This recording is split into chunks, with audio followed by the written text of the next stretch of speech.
Good morning to both of you. And for the last year, we've seen a number of these posters dotting the Upper West Side and across the city. It says, "Kidnapped by Hamas, bring them home now." They're pictures of those still held hostage in Israel as well as Gaza.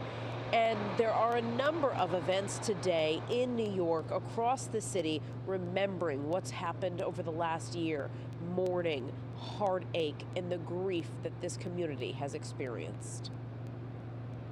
It's been a year filled with anguish and heartache. 1 year since the October 7th attack, war continues to rage between Israel and Hamas in the Gaza Strip, despite efforts to reach a diplomatic resolution. October 7th, 2023 quickly became the worst terror attack on Israel in recent history, killing 1,200 people and another 250 kidnapped. 1 year later, 64 are still held hostage, 117 have been freed, and 70 confirmed dead. The worst day since the Holocaust.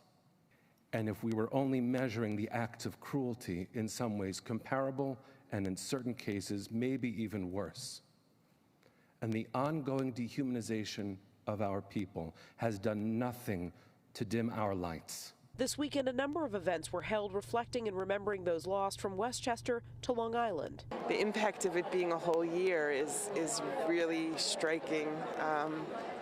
It's just devastating to think about all these innocent young people, babies, older people, grandparents who were taken for no reason. Israel invading Gaza in response has killed more than 41,000 Palestinians and displaced most of the country's population.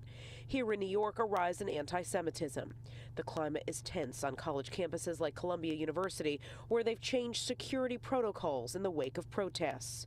The NYPD says they are monitoring all events happening across the city today. We've done over 4,100 protests since last October 7th, so we've gotten a lot of practice, and we'll respect people's First Amendment rights, but we're not going to tolerate crimes being committed in the city. Here at the JCC on the Upper West Side, there are a number of events today in music. Music, they say, is the universal language to show mourning over the last year.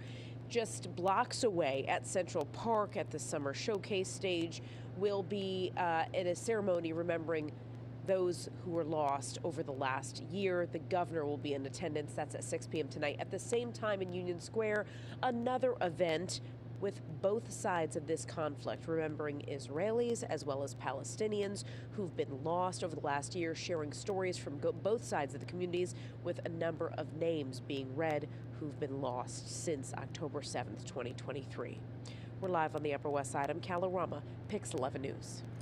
All right, Kala, thank you. And in response to the attacks from Hamas, Israel launched an invasion of Gaza that has now turned into a battle on several fronts.